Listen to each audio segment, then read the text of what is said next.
Аллах Субхану ва Тааля шынлыкта әти-әнинең хакын олылады, күтәрде. Һәм әмер итте аларга карата яхшылык күрсәтергә. Һәм Исра сүрәсендә әйтте, аларның янында хөрмәт канатларын җәй дип, һәм алар өчен дуа кыл дип. Һәм әти-әнинең ризалыгын алу.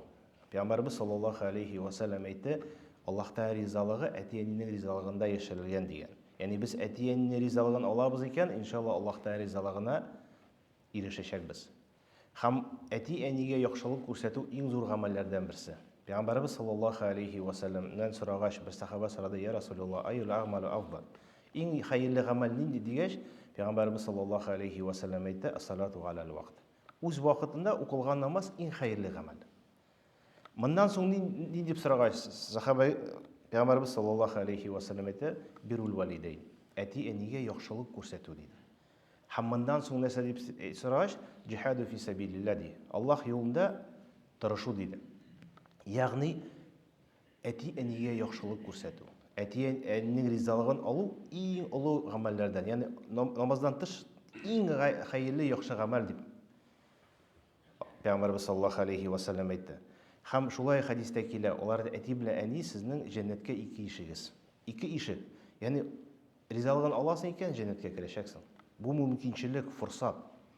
Һәм Пәйгамбәрбез саллаллаһу алейхи ва саллям минбарда менгәндә амин, амин, амин дип әйткән хадистә әйтте. Хәсрәттә булсаң шул кемнең әти белән әни нигә картлыкка җитеп, аларга яхшылык кылып, аларның ризалыгын алып җәннәткә керә алмаган кеше хәсрәттә булсын диде. Мөмкинчелек, форсат. Һәм әти-әни хакы олы. Аның турында зур күп итеп сөйләп була. Һәм хәтта аның әһәмиятен күрсәтелә, әти-әни үлгәч тә аларга карата аларның хаклары кала. Ягъни безнең мөмкинчелек бар, аларның ризалыгын алырга. Һәм безнең өстебезгә йөкләнелгән гамәл кала. Инде әти-әни үлде, инде хәл мин аның турында уйламасам да ярый дип әйтергә хакыбыз юк, әйтә алмыйбыз. Чөнки Пәйгамбәрбез саллаллаһу алейхи ва саллям хадисләргә карата, хәтта әти-әни үлгәч тә аларга карата безнең ниләребез бар, вазифаларыбыз бар. Бер хадистә Пәйгамбәрбез саллаллаһу алейхи ва саллям янына бер кеше килде, әйтте: "Я Расулуллах, мин әти-әниемнең ризалыгын ала аламмы, зурлый аламмы, хәтта алар үлгәч тә" диде. Пәйгамбәрбез саллаллаһу алейхи ва саллям әйтте: "Әйе" диде, 4 әйбер белән. 4 әйбер белән. Әти-әни үлсә дә 4 әйбер безнең өстебезгә вазифа булып кала, һәм без аның аша аларның ризалыгын ала алабыз. Беренчесе диде, аларның өчен дуа кылып, истигъфар кылу диде. Ягъни дуа кылып, Аллаһ Тәгалә: "Я Рабби, әтиемнең, әниемнең гөнаһларын гафу әйлә" дип. "Я Рабби, аларны җәннәт әһелләреннән кылсаң ит" дип, алар өчен дуа кылырга тиешбез. Икенчесе әйтте, алар вагъда икән әйберне эшләү диде. Ягъни әҗәтләре калды икән, без ул әҗәтләрне түләргә тиешбез. Ягъни минем әйбер түгел дип, аларның әҗәте безнең әҗәтебез булачак. Өченчесе Пәйгамбәрбез саллаллаһу алейхи ва саллям әйтте, кем белән алар дуст булдылар, шуларга яхшылык күрсәтү. Ягъни бу әтиемнең дусты дип, мин аңар яхшы муамәлә күрсәтергә тиеш, хөрмәт итәргә тиеш, хәлләрен белеп бирергә тиеш, кунакка чакырырга тиеш. Һәм бу безнең өстебезгә шулай ук вазифа булды. Һәм шулай ук Пәйгамбәрбез саллаллаһу алейхи ва саллям әйтте, аның туганнары белән, әти аша миңа якын булган туганнар белән муамәлә, яки әни ягыннан булган туганнар белән гүзәл муамәләне, туганлык җепләрен саклау. Бу шулай безнең өстебезгә вазифа дип Пәйгамбәрбез саллаллаһу алейхи ва саллям әйтте. Ягъни иң беренчесе Пәйгамбәрбез саллаллаһу алейхи ва саллям бу хадистә дуа турында зикр итте.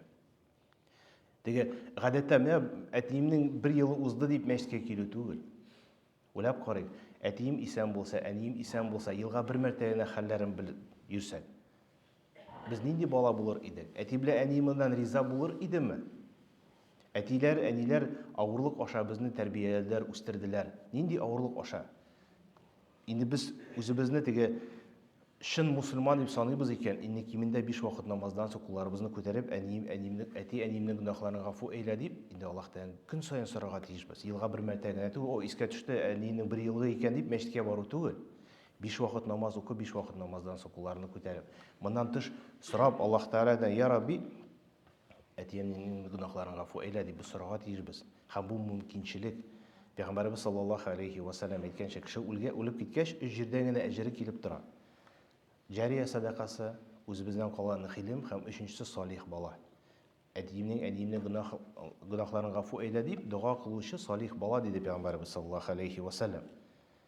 Яғни біздің мүмкіншіліктеріміз бар әти-әнинең хәлләрен үзгәртергә. Яғни аның гөнаһларын гафу итүенә без сәбәпче булырга мөмкинбез. Бездә мондый фурсат була торып, без ничек аңар бер төрле салкын караш булырга мөмкин. Бер юлы Хafsa радиллаһу анһа, Пәйгамбәрбез саллаллаһу алейхи ва саллям хатыны һәм Умар радиллаһу анһуның кызы. Ишетте Ибн Умар, Абдулла ибн Умар, Умар радиллаһу малай, яғни аның инесе өйләнмим дип әйткән сүзен әйтте, дөрес түгел, өйлән диде. Өйлән ди, һәм синең балаң туыр. Һәм ул син үлгәч әле яшәячәк һәм синең өчен Аллаһтан сораячак диде. Яғни безнең балаларыбыз яғни без әйбәт итеп тәрбияли алабыз икән, диндә итеп, Аллаһтан танып, намаз укучы бала калдыра алабыз икән, без үлгәч тә безнең өчен дуа кылучы бала кала. Һәм без дә шулай ук үзебезнең әти-әниләребез өчен дуа кыла алабыз, аларның хәлләрен үзгәртә алабыз. Пәйгамбәрбез саллаллаһу алейхи ва саллям Абу Хурайрадан риваят кылган хадистә әйтте, дөреслектә мусульман кешенең җәннәтен дәрәҗәсен күреп, ул аптырап сорар, әйтте: "Я Рабби, бу каян нинди дигәч, мондый дәрәҗәләр миңа каян?" дип әйттеләр, синең балаң синең өчен дуа кылды диде. Яғни бездә мөмкинчелек бар. Уйлап карыйк, әти-әниләр күпме нинди авырлык белән безне тәрбияләде, үзләре ашамаган ризыкны ашаттылар. Инде без шөкранә йөзеннән дә алар өчен сорарга һичшиксез тиеш. Шуның өчен бу фурсатка теге салкын караш булмасын. Инде дуа кылганда Аллаһ субханала ва тааля өйрәткәнчә: "Рабби гфирли ва ли валидайя" дип, иң беренче үзебезнең гөнаһларны гафу ит. Әти-әнимнең гөнаһларын гафу ит дип дуганы. "Ва лил муъмини яума якумул хисаб", һәм муъминнәрнең гөнаһларын гафу ит яума якумул хисаб, хисап кылган көндә дип. Яғни дуа кылганда үзебез өчен, аннары әти-әнибез өчен, аннары калган мусульманнарга өчен сорарга тиеш дип Аллаһ субханала безне өйрәтте. Шуңа дуа кылучылардан кабатлап әйтәм, теге елга бер мәртәбә генә мәчеткә килү түгел, 5 вакыт намаздан соң кулларыбызны күтәреп көн саен. Һәм галимнәр әйтәләр, без дуа кылабыз икән, ул барып ирешә әти-әниләребезгә. Алар сизәләр, без алар өчен сораган, аларның хәлләре үзгәрә кабердә. Шуның өчен инде сораудан онытмыйк. Икенчесе, әйткәнчә, аның туганнары белән гүзәл муамаләдә булу. Пәйгамбәрбез саллаллаһу алейхи ва саллям әйтте, иң олы хөрмәтнең дәлиле булып тора, нәрсә? Әтисенең яраткан кешеләре белән гүзәл муамалә күрсәтү диде. Бу әтиемнең дусты дип, без аңар яхшылык кылабыз икән, бу безнең гүзәл муамаләнең иң олы бер сыйфаты.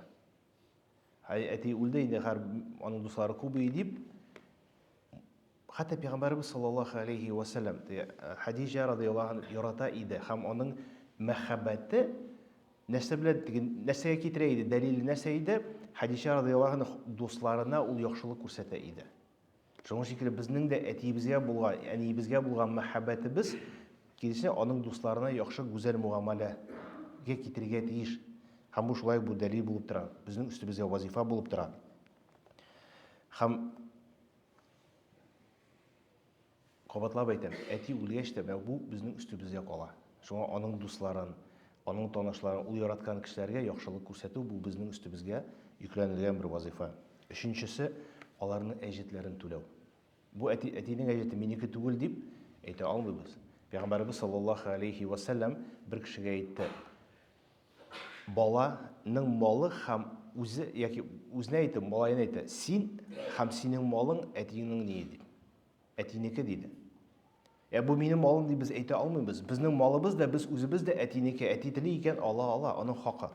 Шуңа әтибезнең яки әнибезнең әҗете калды икән, без аны түләргә тиешбез. Пәйгамбәрбез саллаллаһу алейхи ва саллям янына бер кеше килде, әйтте: "Я Расулулла, минем әнием ураза тотарга тиеш иде. Тотып өлгерә алмады. Мин аның өчен тотсам буламы?" дигәч, Пәйгамбәрбез саллаллаһу алейхи ва саллям әйтте: "Әйе" диде. Чөнки Аллаһтага карата әҗәт хаклырак аны түләвендә дип. Икенче бер кеше килде, бер хатын кыз әйтте: "Минем әтием хаҗ кылырга теләгән иде. Мин аның өчен хаҗ кыла аламмы?" дигәч, Пәйгамбәрбез саллаллаһу алейхи ва саллям әйтте: "Кыл" диде. Яғни безнең мөмкинчелеге бар, аларның әҗәтләрен капларга түлә, һәм бу шулай безнең өстебезгә вазифа була. Дүртенчесе истигъфар.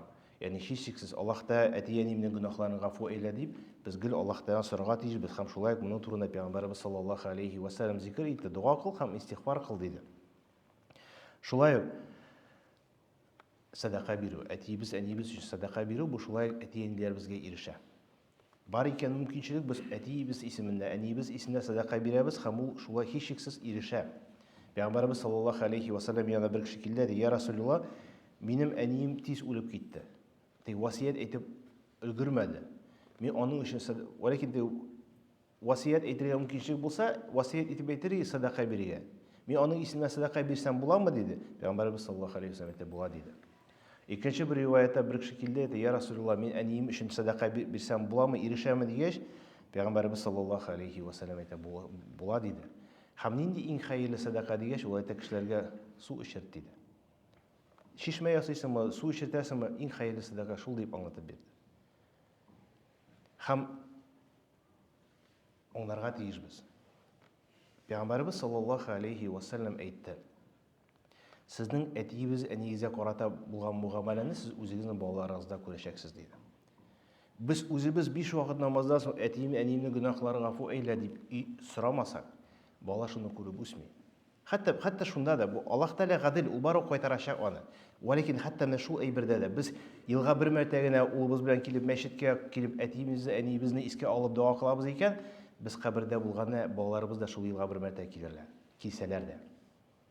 Без үзебезнең әти-әниебезгә нинди мугамәлә күрсәтәбез, хәтта бәлки без начар бала булганбыздыр. Бәлки әтиебезнең, әниебезнең алар исән вакытта ризалыгын ала алмаганбыз. Безнең хәзер мөмкинчелегебез бар. Аларны ризалыгын аларга, аларның хәлләрен үзгәртеп, дуа кылып, истигъфар кылып, аның урынына садака биреп. Һәм үзебез дә менә шулай көн саен әтиебез, әниебез өчен дуа кылабыз икән, безнең балаларыбыз шуны күреп үсә.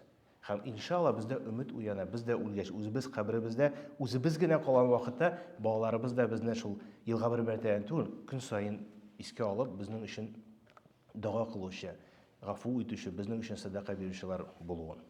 وأقول قول هذا وأستغفر الله